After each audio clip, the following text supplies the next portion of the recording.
Em nome do Pai, do Filho e do Espírito Santo. Amém. A paz do Senhor, meu irmão e minha irmã, nesta segunda-feira, 3 de agosto de 2020, a Igreja nos propõe o Evangelho de São Mateus, capítulo 14, versículos de 22 a 36.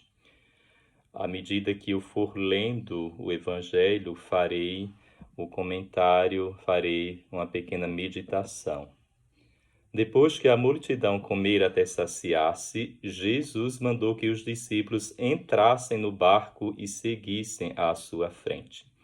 É importante que tenhamos como pano de fundo deste evangelho a multiplicação dos pães, que nós meditávamos ontem. A igreja nos propôs ontem, domingo, o evangelho da multiplicação dos pães.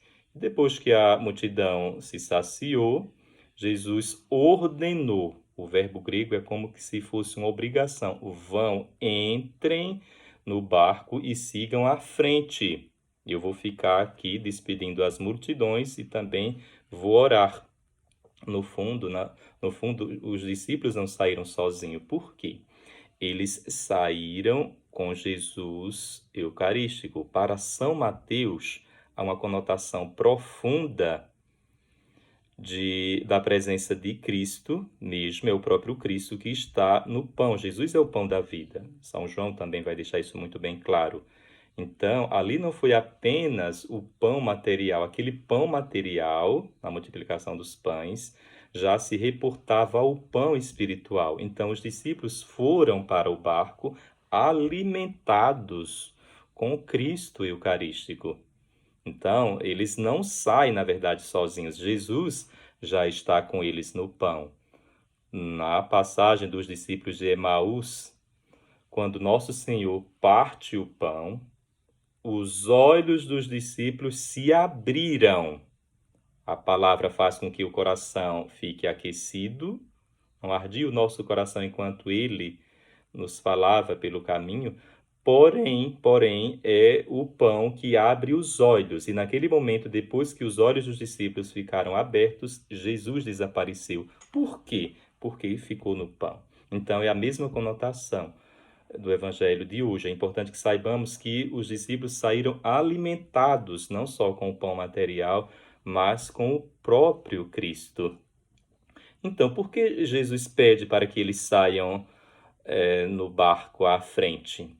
Por dois motivos. Primeiramente, para livrá-los da tentação de fazê-lo rei. No Evangelho de São João, após a multiplicação dos pães, a multidão queria fazer de Jesus um rei.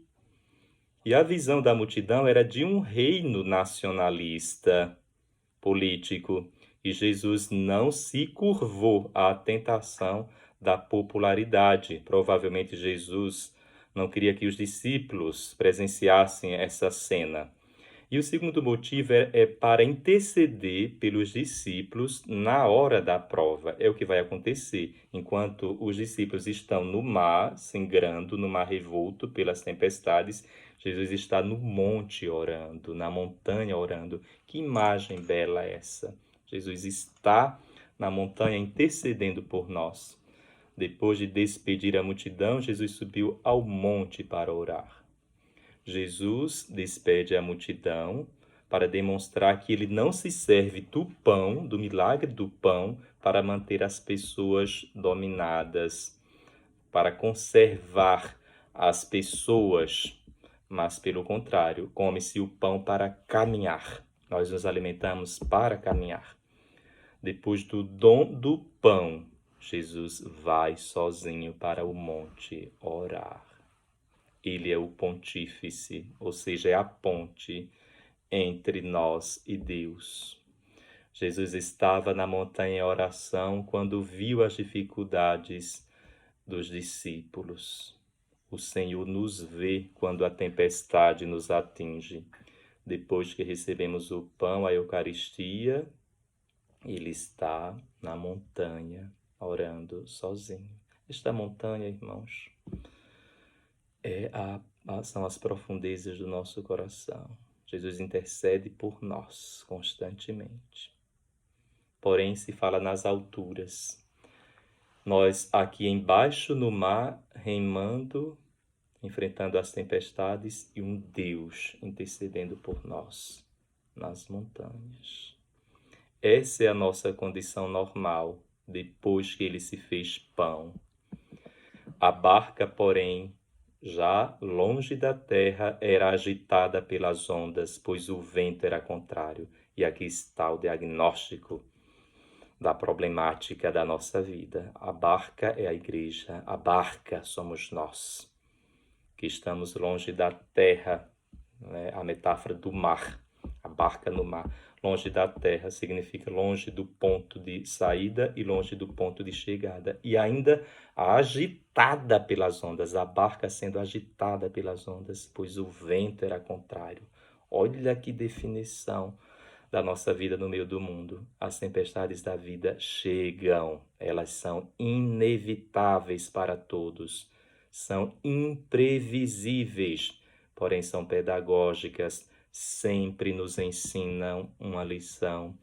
Deus nos livra nas tempestades, mas não nos livra das tempestades. As maiores tempestades acontecem dentro de nós, agitam a nossa alma, os nossos corações. Jesus ordenou que os discípulos entrassem no barco e seguissem à sua frente. Foi uma ordem. E ao obedecer o mestre, foram surpreendidos com uma avassaladora tempestade. Ou seja, a obediência a Cristo não impede a cruz, não impede a tempestade. Aliás, inclui a própria tempestade. A presença de problemas nem sempre significa que estamos fora do propósito de Deus. Aquela tempestade já estava na agenda de Jesus com relação a nós. A presença de tempestades não significa que Deus é indiferente à nossa dor. Lembremos que Ele está no monte orando por nós. Ele está em nós no pão, na Eucaristia. Muitos dizem, diante da tempestade da vida, onde está Deus? No monte e no teu coração, no pão. Jesus estava orando pelos discípulos. Quando pensamos que Jesus está longe, Ele está orando por nós. O barco singrando o mar é uma metáfora da nossa vida, da nossa existência. Jesus está na montanha orando. Pelas 3 horas da manhã, Jesus veio. Pelas 3 horas da manhã, Jesus veio até os discípulos andando sobre o mar, nos diz o evangelista. 3 horas da manhã, o auge do sofrimento, da dor, do cansaço. Nas tempestades da vida, Jesus sempre vem ao nosso encontro. Qual o motivo da tempestade? Levar os discípulos a uma experiência mais profunda com Jesus. Como eu falei, as tempestades fazem parte do currículo de Deus em nossa vida, da sua agenda. Deus não livrou Daniel da cova dos leões. Deus o livrou na cova dos leões.